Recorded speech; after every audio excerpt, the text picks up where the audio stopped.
Hello everyone, this is me Akshita. Welcome and welcome back to the another blog. तो आज था मेरा computer and science का पेपर, जो कि अच्छा गया। मतलब साइंस थोड़ा, फिज़िक्स अच्छा नहीं गया। मतलब साइंस में जो फिज़िक्स के न्यूमेरिकल्स थे और एक क्वेश्चन था वो थोड़ा सही नहीं गया। बट मतलब साइंस का पेपर वैसे अच्छा था, बट थोड़ा सा मुझे और मेहनत करने का ज़रूरत था। एंड फिर कंप्यूटर भी अच्छा गया। मतलब जितना क्वेश्चंस मतलब होना था वो हो गया। बस एक क्वेश्चंस के अलावा नहीं, मतलब एक क्वेश्चन बस मुझे नहीं आया था, नहीं तो सारा आया था। एंड फिर थोड़ा बहुत साइंस में, मतलब जो भी गलत होगा मेरे फिज़िक्स में गलत होगा, नहीं तो फिर हाँ, केमिस्ट्री में एक क्वेश्चन गलत हो सकता है। और फिर बायो और केमिस्ट्री तो बस ठीक है, बस थोड़ा सा जो गलती हुआ है सब फिज़िक्स में ही हुआ है। तो मतलब बाकी सही गया है मेरा पेपर। तो कल होने वाला है एक और पेपर, जो कि आखिरी होगा, जिसके लिए कि मैं बहुत ज़्यादा ही खुश हूँ कि कल मेरा आखिरी पेपर है। वो पेपर है हिंदी एंड इंग्लिश का, जिसमें मतलब मुझे ज़्यादा जो टेंशन है नहीं, वैसे भी ये लास्ट पेपर है। तो कुछ ऐसा था मेरा आज का पेपर का रिव्यू। मतलब अच्छा गया पेपर। और कल होने वाला है भाई मेरा पेपर, जिसमें थोड़ा सा बस मुझे डर लग रहा है तो हिंदी में, बिकॉज़ मेरे सर हिंदी में लिखने तक में मार्क्स काट देते हैं भाई। थोड़ा ये लिखना, मतलब लिखने में मुझे लगता है कि मार्क्स नहीं काटना चाहिए, फिर भी मेरे सर काट देते हैं। ये थोड़ा सा मुझे अच्छा नहीं लगता है। तो फिर अभी मैंने स्टार्ट किया, जो भी मुझे चैप्टर्स नहीं समझ में आए थे अच्छे से, तो मैंने उसे एनिमेटेड लेक्चर से देख लिया। ऐसे भी आपको शॉर्ट टाइम में पूरा चैप्टर समझना होगा तो भाई आप एनिमेटेड से ही समझ सकते हो। वैसे भी भाई इतना देर का समझेंगे तो पता चला कि और सारा चीज़ तो पढ़ना ही नहीं पड़ेगा, और सारा चीज़ का काम ख़त्म।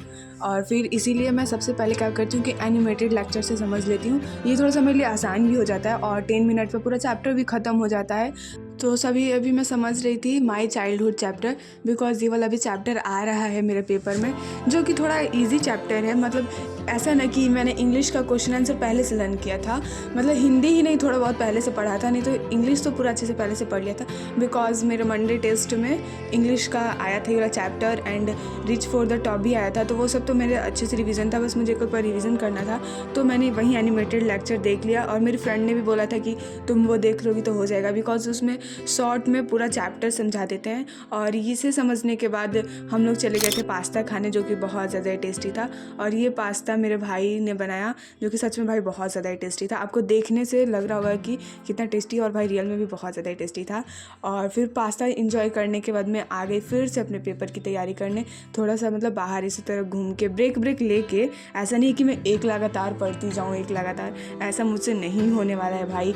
एक लगातार पढ़ते जाओ, ये तो भाई एज अ पॉसिबल है ही नहीं मेरे लिए, स्पेशली फॉर मी।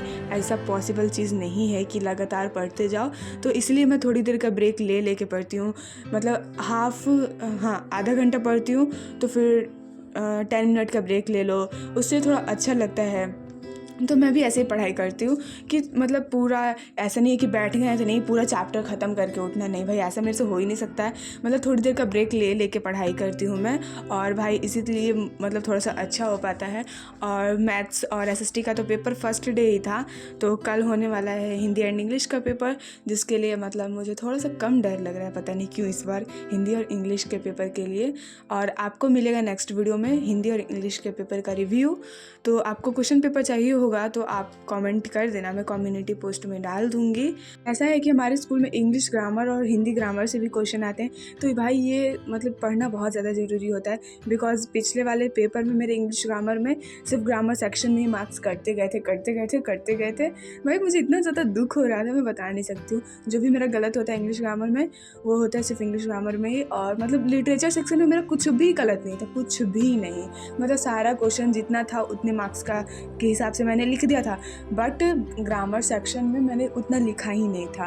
और आंसर रिक्वायरमेंट होती है थोड़ा बड़ा और मैंने लिख दिया था छोटा। जैसे 5 मार्क्स का क्वेश्चन है तो हम 2-3 लाइन में लिखेंगे तो नहीं हो पाता है, इसलिए मेरी मैम बोलती हैं कि थोड़ा बड़ा लिखो, कि ज़्यादा मतलब लगे कि हाँ तुमने लिखा है 5 मार्क्स के अकॉर्डिंग। तो इसलिए मैं थोड़ा आंसर बड़ा लिखती हूँ। तो मैंने कुछ इस टाइप से अपना हिंदी और इंग्लिश के पेपर का रिवीजन किया है। मिलते हैं आपसे नेक्स्ट एंड अनदर वीडियो में। बाय।